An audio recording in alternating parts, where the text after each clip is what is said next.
Hello all welcome to Chayalokam. చాలా సందర్భాల్లో cinema కలెక్షన్స్ని సునామీలతో పోలుస్తూ ఉంటారు. ఎందుకంటే సునామీలు అనేవి అకస్మాత్తుగా అన్ఎక్స్పెక్టెడ్గా వస్తూ ఉంటాయి కాబట్టి. అలాగే కొన్ని సినిమాల కలెక్షన్స్ కూడా అన్ఎక్స్పెక్టెడ్గా వచ్చి వసూళ్ల వర్షాన్ని అయితే కురిపిస్తూ ఉంటాయి. భారీ బడ్జెట్ కానీ, స్టార్డమ్ ఉన్న క్యాస్టింగ్స్ కానీ, ఎక్కువ ప్రమోషన్స్ కానీ లేకుండా రిలీజ్ అయిన సినిమాలు కూడా కొన్నిసార్లు అయితే కలెక్షన్స్లో సునామీని సృష్టిస్తాయి. అయితే ఇప్పుడు అలాంటి సందర్భమే మన టీఎఫ్ఐలో మరోసారి చోటు చేసుకుందని చెప్పాలి. సమంత నటించిన మా ఇంటి బంగారం సినిమా 3 రోజుల్లోనే 43 కోట్ల గ్రాస్ ని వసూలు చేసి 25 కోట్లకు పైగా షేర్ నైతే చూపించింది. 3 days లో ఒక ఫీమేల్ ఓరియంటెడ్ సినిమా ఈ రేంజ్ మేరకు మెప్పించడం అనేది చిన్న విషయం అయితే కాదు. సినిమాకి రివ్యూస్ అన్ని కూడా ఆల్మోస్ట్ న్యూట్రల్ గా, కొంతవరకు చెప్పాలంటే డిజాస్టర్ గానే వచ్చాయి. కానీ ఆడియన్స్ ని మాత్రం ఆ రివ్యూస్ ఏవి కూడా ఆపలేకపోయాయి. వీకెండ్స్ లో పడ్డ ప్రతి షోని కూడా ఫ్యామిలీ ఆడియన్స్ హౌస్ఫుల్ చేసేసి అయితే చూపించారు. ఇక సినిమా పైన పబ్లిక్ రివ్యూ కూడా ఆల్మోస్ట్ బ్లాక్ బస్టర్ టాక్ నే సొంతం చేసుకుందని చెప్పాలి. సో ఈ విషయాన్ని కొంతమంది పెద్ద సినిమా నిర్మాతలు అర్థం చేసుకొని రివ్యూలు అనేవి నిజంగా సినిమాలో దమ్ముంటే అస్సలు ఆపలేవు. ఆడియన్స్ ని ఇంపాక్ట్ చేసేంత దమ్మే గనక రివ్యూస్ కుంటే రివ్యూవర్లు చెప్పినట్టుగానే ప్రతి సినిమా ఫ్లాప్ అవ్వాలి, రివ్యూవర్లు బాగుందన్న ప్రతి సినిమా కూడా బ్లాక్ బస్టర్ అవ్వాలి. కాకపోతే మనం ఎప్పుడు చూసుకున్నా కూడా రివ్యూవర్స్ కి ఇటు పబ్లిక్ రెస్పాన్స్ కి అస్సలు సంబంధం ఉండదు. కానీ ఈ లాజిక్ అర్థం చేసుకొని చాలా మంది రివ్యూవర్స్ పైన కేసులేసి మన సినిమాలో దమ్ము లేదురా అని మనమే ఒప్పుకునేలా చేస్తూ ఉంటారు. మొన్న రీసెంట్ గా వచ్చిన పెద్ద సినిమా 15 రోజులు గడిచినా కూడా ముక్కి మూల్గి బ్రేక్ ఈవెన్ అయితే చేరింది. కానీ సమంత చేసిన ఈ సినిమా మాత్రం కేవలం 3 రోజుల్లోనే బ్రేక్ ఈవెన్ బాట పట్టేసింది. ఇందులో సినిమా బాగుండడం ఒక్కటే కాదు, ఇంకా చాలా లాజిక్స్ కూడా ఉంటాయి. అవేంటనేవి మనం కొంచెం క్లియర్గా మాట్లాడుకుందాం. ఈలోపు మీరు గనక మన ఛానల్ని సబ్స్క్రైబ్ చేసుకోకపోయినట్టయితే సబ్స్క్రైబ్ చేసుకొని బెల్ ఐకాన్ అయితే నొక్కేయండి. మా ఇంటి బంగారం సినిమా రిలీజ్ అయిన రోజు కొంచెం న్యూట్రల్ టాక్ అయితే సొంతం చేసుకుంది క్రిటిక్స్ నుంచి అని చెప్పాలి. కాకపోతే ఫ్యామిలీ ఆడియన్స్ ని, పబ్లిక్ ని మాత్రం అది అస్సలు ఇంపాక్ట్ చేయలేకపోయింది. ఎందుకంటే దానికి మెయిన్ రీజన్ సమంతకున్న లేడీ ఫ్యాన్ బేస్. ఒక ఫీమేల్ ఓరియంటెడ్ సినిమాలో కాస్త కంటెంట్ వర్కౌట్ అయితే చాలు, ఫ్యామిలీ ఆడియన్స్ ఆ సినిమాకి బ్రహ్మరథం పడతారు. ఇక మా ఇంటి బంగారం సినిమా విషయానికి వస్తే కొన్ని ఫ్యామిలీ ఎమోషన్ సీన్స్ కానీ, యాక్షన్ సీక్వెన్సెస్ కానీ సూపర్ గా వర్కౌట్ అయ్యాయి అనే చెప్పాలి. డైరెక్టర్ నందిని రెడ్డి సమంతాని యాక్షన్ సీక్వెన్స్ లో ప్రజెంట్ చేసిన విధానం అయితే మార్బులెస్ అని చెప్పొచ్చు. చాలా మంది రివ్యూవర్లు సినిమాకి కాస్త నెగిటివ్ టాక్ చెప్పినా కూడా యాక్షన్ సెట్ పీసెస్ గురించి మాత్రం ఎవ్వరూ నోరెత్తలేదు. అంత పర్ఫెక్ట్ గా అయితే యాక్షన్ సీక్వెన్స్ ని డిజైన్ చేశారు ఈ సినిమాలో. ఇక ఫ్యామిలీ ఆడియన్స్ ని బాగా ఎంటర్టైన్ చేసిన ట్రాక్ సమంతకి ఇంకా శ్రీముఖి మధ్య జరిగిన తోడికోడళ్ళ కాంపిటీషన్. చాలా రోజుల తర్వాత లేడీస్ అంతా కూడా చాలా హ్యాపీగా థియేటర్కి వచ్చి ఎంజాయ్ చేయగలిగేలా మా ఇంటి బంగారం సినిమాలో ఈ ఎలిమెంట్స్ అయితే సూపర్ గా వర్కౌట్ అయ్యాయి.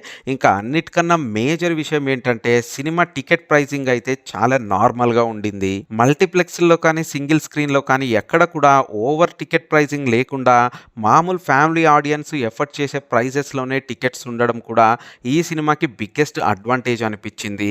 వీకెండ్ టైమ్స్ లోనే కాదు, వీక్ టైమ్స్ లో కూడా ఆల్మోస్ట్ 50% ఆక్యుపెన్సీతో ఈ cinema 5th and 6th day కూడా రన్ అవుతుంది. చాలా సందర్భాల్లో స్టార్ హీరోల సినిమా కన్నా కూడా ఇలాంటి చిన్న సినిమాలే ఎంతో బెటర్ అని చెప్పి ఆడియన్స్ కూడా ఆల్మోస్ట్ డిసైడ్ అయ్యే పరిస్థితిలో ఉన్నారు ఈ మధ్య కాలంలో మన పెద్ద హీరోలు తీసే సినిమాలు చూస్తుంటే. మొన్న వచ్చిన పెద్ద సినిమా అయితే ఏ సినిమా కాంపిటీషన్ లేకపోవడం వల్ల ఆ మాత్రం పర్ఫార్మెన్స్ చేయగలిగింది. కానీ ఒకవేళ మా ఇంటి బంగారం లాంటి సినిమా గనక కాంపిటీషన్ అయ్యుంటే మ్యాట్నీ షోకి పెద్ద సినిమా ఎత్తిపోయేది. కంటెంట్ లో పెద్ద దమ్ము ఉండట్లేదు, ప్రజెంటేషన్ లో కొత్తదనం ఉండట్లేదు. కాకపోతే బడా కాస్టింగ్ పేరుతోటి సినిమాకి రెమ్యునరేషన్స్ ఎక్కువ ఇచ్చేసి బడ్జెట్ ని మాత్రం తారా స్థాయిలో పెట్టేసి ఎక్స్ట్రా ప్రీమియర్ షోస్ కోసం పర్మిషన్లు తెచ్చుకొని టికెట్ ప్రైస్ని 3 times కన్నా ఎక్కువగా పెంచేసి 1000-2000 రూపాయల టికెట్లు పెడుతుండడం వల్ల ఫ్యామిలీ ఆడియన్స్ అయితే పెద్ద హీరోల సినిమాకి రావడమే మానేశారు. ఇక దానికి తోడు కంటెంట్ ఏమైనా సోసోగా ఉంటే ఇంకా సినిమా సంగతి మర్చిపోవాల్సిందే. అయితే సినిమా కంటెంట్ పైన పెట్టాల్సిన శ్రద్ధని కాస్త అన్నెసెసరీ స్ట్రాటజీల పైన పెడుతున్నారు మన ప్రొడ్యూసర్స్ అనిపిస్తుంది. నెగిటివ్ రివ్యూవర్స్ పైన కేసులు పెట్టడం, సినిమా గురించి భారీగా భజన చేయడానికి పిఆర్ టీంలకి భారీ మొత్తంలో డబ్బులు చెల్లించడం, అభిమానాన్ని బానిసత్వం లాగా వాడుకుంటూ అనవసరంగా పావల సినిమాని రూపాయి సినిమా అంటూ రుద్దే ప్రయత్నాలు చేయడం, ఇలాంటి వాటిపైన కాన్సంట్రేషన్ ఎక్కువైపోయి కేవలం కేవలం బిజినెస్ స్ట్రాటజీలను మాత్రమే ఫాలో అవుతున్నారు కానీ సినిమాని అథెంటిక్గా సినిమా పైన ప్యాషన్ తోటి ఎవ్వరు కూడా సినిమాని తీయడం లేదు. ఎస్పెషల్గా స్టార్ హీరోతో ప్రొడ్యూస్ చేసే ప్రతి ప్రొడ్యూసర్ యొక్క మొదటి టార్గెట్ మాత్రం ఫస్ట్ 2-3 డేస్లోనే టికెట్ ప్రైస్ని భారీగా పెంచేసి వసూళ్లు రాబట్టాలి. అంటే సినిమా 4వ రోజుకి 5వ రోజుకి ఆడదని వాళ్ళే ఒప్పుకోవడం లాగుంది. మా ఇంటి బంగారం సినిమాకి 30 కోట్ల వరకు బడ్జెట్ పెట్టి మొదటి 3 రోజుల్లోనే 25 కోట్లకు పైగా షేర్నైతే వసూలు చేశారు. ఇక లాంగ్ రన్లో ఈ సినిమా 5 కోట్లు వసూలు చేసి బ్రేక్ ఈవెన్ అవ్వదా? సినిమాకి టాక్ పర్వాలేదు, బాగానే ఉంది కాబట్టి ఇంకో 2 వీక్స్ వరకు మినిమం ఆక్యుపెన్సీతో సినిమా రన్ అయ్యే ఛాన్సే ఉంది. ఇక ఆ తర్వాత ఓటీటీ రైట్స్ కానీ శాటిలైట్ రైట్స్ తోటి కానీ ప్రాఫిట్స్లోనే ఈ సినిమా అయితే ఎండ్ అవుతుంది. లక్ బాగుంటే ఇంకొంచెం మిరాకిల్ చేసే నెంబర్స్ని కూడా చూపించవచ్చు. ఫీమేల్ ఓరియంటెడ్ సినిమా రికార్డ్స్ విషయానికి వస్తే 2015లో రుద్రమదేవి సినిమా 80 CR వరకు గ్రాస్నైతే వసూలు చేసి ఆల్ టైమ్ రికార్డ్గా ఉంది ఫీమేల్ సినిమాల్లో. కాకపోతే ఇప్పుడు ఆ రికార్డ్ని ఆల్మోస్ట్ మా ఇంటి బంగారం సినిమా లేపేసేలాగే ఉంది. కాకపోతే రుద్రమదేవితో పోలిస్తే మా ఇంటి బంగారం చేసింది చాలా పెద్ద అచీవ్మెంట్ అనే చెప్పాలి. ఎందుకంటే అల్లు అర్జున్, రానా లాంటి హేమీలు ఉన్న రుద్రమదేవి 80 కోట్ల గ్రాస్ మార్క్నైతే ఈజీగా రీచ్ అవుతుంది. కాకపోతే ఏ మాత్రం వేరే స్టార్ హీరోల హెల్ప్ లేకుండా, ప్రమోషన్స్లో కానీ సినిమాలో క్యామియోస్ కానీ లేకుండా తానే సింగిల్గా తన ప్రభంజనాన్ని అయితే చూపించింది సమంత.